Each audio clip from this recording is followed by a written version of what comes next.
کبھی کبھی دنیا کی کسی کونے میں ایسی کہانیاں جنم لیتی ہیں جن کا آغاز کسی بڑے محل میں نہیں ہوتا، بلکہ صرف ایک فون کال، وعدہ اور دو دوست، بہت پرانے دوست۔ رانا وجاہت علی خان، ایک استاد، ایک رہنما، ایک درد مند دل، کھیلوں کے میدان میں کامیابی کی علامت اور دوستی میں وفا کا ستون۔ اور حافظ محمد حسین طاہر، ایک لائبریرین، کرکٹ کے دیوانے، مصنف، کتاب دوست اور ایسا راہی جس نے شمالی پاکستان کے ہر راستے پر قدم رکھا اور ہر پہاڑ سے دوستی۔ سفر ان کے دل کی زبان ہے اور کتابیں ان کی سانس۔ اور میں سرمد گیلانی، بس ایک چھوٹا سا کردار جس کے حصے میں یہ شاندار سفر آیا۔ کہتے ہیں کچھ سفر منزل کے لیے نہیں ہوتے، بلکہ ان لوگوں کے لیے کیے جاتے ہیں جن کے ساتھ سفر کیا جائے۔ یہ داستان بھی ایک ایسے ہی سفر کی ہے، سنہری جھیل کی، برف پوش پہاڑوں کی، اور ایک ایسی دوستی کی جو وقت کی گرد میں نہیں بلکہ علم کی روشنی اور کھیلوں کے میدان میں پروان چڑھی۔ سفر شروع ہوا ایک غیر متوقع رات سے، نہ ستاروں کی پیش گوئی تھی، نہ کسی جادوگر کی چال، بس ایک فون کال اور پھر سفر کا آغاز۔ یہ کوئی عام سفر نہیں تھا، یہ ایک دیو مالائی سفر تھا، رینبو لیک اور منی مر کی ان حسین وادیوں تک جہاں درخت کہانیاں سناتے ہیں اور جھیلیں پہاڑوں سے اترنے والی پریوں کا استقبال کرتی ہیں۔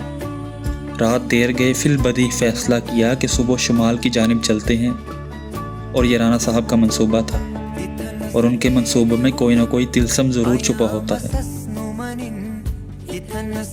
سفر کا آغاز تھا تو رانا صاحب نے ایک اور فون ملایا۔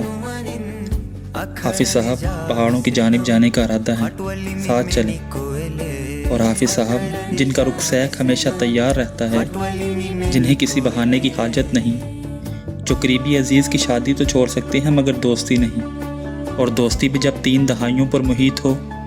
ان کی طرف سے جواب آیا، اسلام آباد ملاقات ہوتی ہے۔ بس پھر غروب آفتاب سے ذرا پہلے اسلام آباد موجود تھے حافظ صاحب، اور یوں چناب کی سرزمین سے لے کر منی مر کی وادیوں تک یہ داستان چل پڑی۔ راستہ جیسے الف لیلا کا دروازہ تھا، ہزارہ موٹر وے سے بالا کوٹ، ناران کاغان کی حسین وادیاں جو کہ سیاحوں سے کھچا کھچ بھری ہوئی تھیں، اور بابو سر ٹاپ جو کہ سحر کن مناظر کے باوجود اب انارکلی کی شکل اختیار کر چکا تھا۔ پھر چلاس اور وہاں سے استور پہنچ کر وقت سست پڑ گیا تھا۔ پہاڑ ایسے خاموش تھے جیسے کسی نے انہیں کتاب پڑھنے کو کہہ دیا ہو۔ دریا کی لہریں رات کی چادر پر موسیقی بکھیرتی رہیں۔ اگلی صبح چلم چوکی کی جانب سفر شروع کیا۔ کچا راستہ، اطراف میں درختوں کی جھومتی قطاریں اور داڑتا دریا۔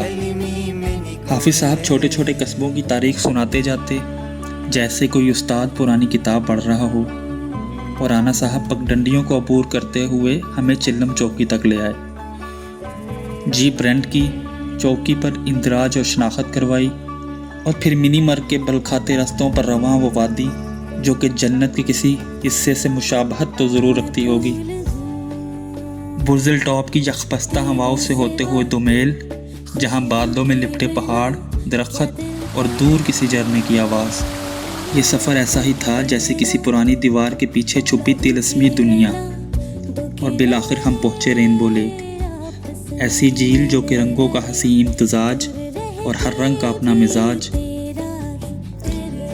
جہاں پر پریاں صرف چاندنی رات کو ہی نہیں اترتی، ایسی سحر کن خوبصورتی جو کہ آپ کو سبحان اللہ کہنے پر مجبور کر دے۔ یہ وہ جگہ تھی جہاں انسان چھوٹا اور اس کی روح بڑی ہو جاتی ہے، جہاں انسان خود سے ملتا ہے، اور اگر انسان خود سے نہ ملے تو ساری مسافت رائے گاں ہے۔ مگر ہماری یہ مسافت ایک سفر نامہ نہیں بلکہ خراج تحسین ہے ان 2 شخصیات کو جنہوں نے نہ صرف ہمیں پڑھایا بلکہ زندگی کو جینے کا ہنر سکھایا، جنہوں نے اپنے علم، محبت اور رفاقت سے ہزاروں طلباء کے مستقبل روشن کیے۔ یہ تو چراغ ہیں جو نہ بجھنے والے ہیں اور نہ جھکنے والے ہیں۔